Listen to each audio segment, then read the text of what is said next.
మెదక్ జిల్లా రామాయంపేట, నిజాంపేట, నార్సింగ్ మండల కేంద్రాల్లో టీయూడబ్ల్యూజే సభ్యత్వ నమోదు కార్యక్రమం నిర్వహించారు. రామాయంపేట పట్టణ అధ్యక్షులు బసనపల్లి మల్లేశం ఆధ్వర్యంలో ఈ సమావేశానికి ముఖ్య అతిథిగా హాజరైన శంకర్ దయాల్చారి జర్నలిస్టులకు సభ్యత్వం అందజేశారు. ఈ సందర్భంగా ఆయన మాట్లాడుతూ జర్నలిస్టులందరూ ఐక్యంగా ఉంటేనే తమ సమస్యలను పరిష్కరించుకుని హక్కులను సాధించుకోవచ్చని చెప్పారు. టీయూడబ్ల్యూజే రాజకీయ పార్టీకి మద్దతుగా పనిచేయదని, పార్టీలకు అతీతంగా జర్నలిస్టుల సమస్యల కోసం పోరాడుతుందని స్పష్టం చేశారు. ప్రభుత్వాలు మంచి పనులు చేస్తే స్వాగతిస్తామని, జర్నలిస్టులకు సమస్యలు సృష్టిస్తే మాత్రం ఎవరిపైనైనా పోరాటం చేస్తామని హెచ్చరించారు. డబుల్ బెడ్రూమ్ ఇళ్లు పొందని జర్నలిస్టులకు త్వరలోనే ఇళ్లు మంజూరయ్యేలా యూనియన్ తరపున ప్రభుత్వం దృష్టికి తీసుకెళ్తామన్నారు. అలాగే జర్నలిస్టులకు త్వరలోనే ప్రభుత్వం హెల్త్ కార్డులు మంజూరు చేసే అవకాశం ఉందని ఆయన తెలిపారు. జర్నలిస్టులకు ఏ సమస్య వచ్చినా టీయూడబ్ల్యూజే ముందుండి పోరాడుతుందని ఆయన భరోసా ఇచ్చారు. టీయూడబ్ల్యూజే రాష్ట్ర కార్యవర్గ సభ్యులు డీజీ శ్రీనివాస్ శర్మ మాట్లాడుతూ యూనియన్ సభ్యులు కొత్తవారైనా పాతవారైనా తప్పనిసరిగా యూనియన్ నియమ నిబంధనలకు అనుగుణంగా పనిచేయాలని సూచించారు.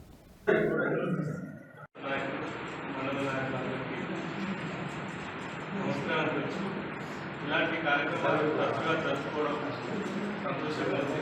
ప్రతి సంవత్సరం ఇలాంటి సభ్యత్వ నమోదు కార్యక్రమాలు చేయడమే కాకుండా జర్నలిస్టుల సమస్యలపై నిరంతరం ఇలాంటి చర్చలు జరిగితే బాగుంటుంది.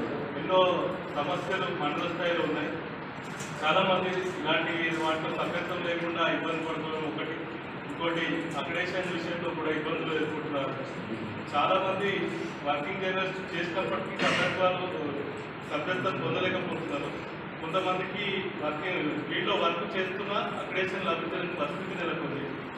అలాంటి వారి పరిస్థితిపై కొన్ని చర్చ జరిగి ఎన్నో సమస్యలు ఉన్నాయి కాబట్టి ధన్యవాదాలు.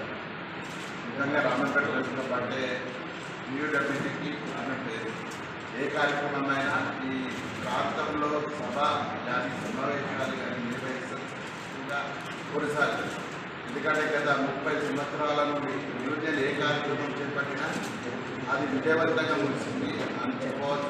ఇంకా రామంపేట ప్రెస్ క్లబ్ అంటే మెదక్ జిల్లాలో పేరు గల ప్రెస్ క్లబ్. ఈ రామంపేట ప్రెస్ క్లబ్ అంటే టీయూడబ్ల్యూజేలో వేరే పోతే కూడా మనకు అవకాశం ఇయ్యారు. అవకాశాలు కూడా మనకు రాదు అనేది వేరే విజయవాళ్ళకి గట్టిగా నమ్మకం. సభాధ్యక్షత వహిస్తున్న ప్రెస్ క్లబ్ చేసి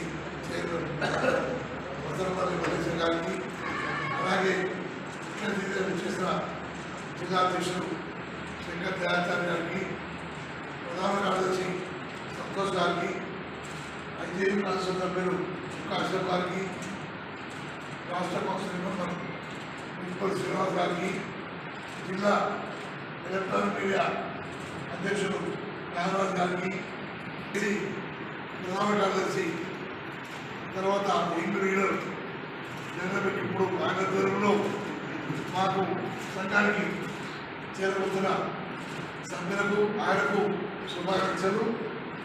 అలాగే సీనియర్ పాత్రికేయులు మాజీ విశ్వనాథ సత్యం గారికి, అమరేందర్ రెడ్డి గారికి, జిల్లా కోశాధికారి యువరాజ్ గారికి, సహాయ కార్యదర్శి కొనకు రాకేష్ గారికి, ఇంకా సీనియర్ పాత్రికేయులు రాజకృష్ణ ప్రభాకర్,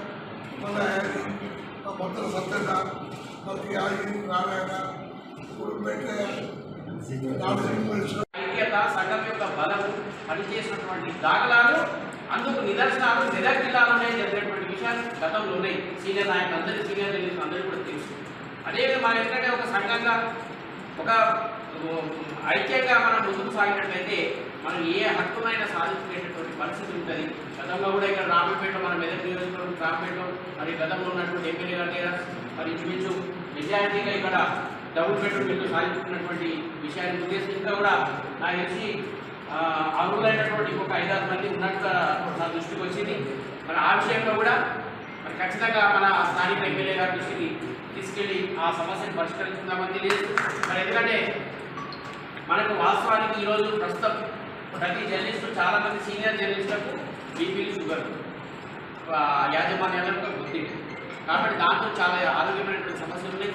మరి హెల్త్ కార్డు విషయంలో కూడా మన రాష్ట్ర నాయకత్వము, అదేవిధంగా Telangana media academy chairman Srinivas Reddy గారి నాయకత్వంలో మరి ప్రభుత్వం దృష్టికి తీసుకెళ్ళడం జరిగింది.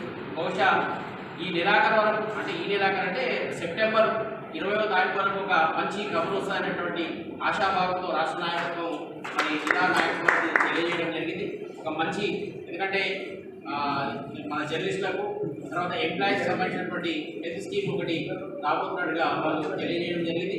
ఇప్పటికి కూడా మనకు అత్యవసరము అనుకుంటే ఏదైనా మేజర్గా ఇష్యూస్ ఉంటే మన హెల్త్ కార్డ్స్ గతంలో తీసుకున్నటువంటి హెల్త్ కార్డ్ ఏదైతే ఉందో నిమ్స్లో అలౌట్ చేయడం జరుగుతుంది. అదేవిధంగా ప్రత్యక్ష సాక్షి సీనన్న నారాయణ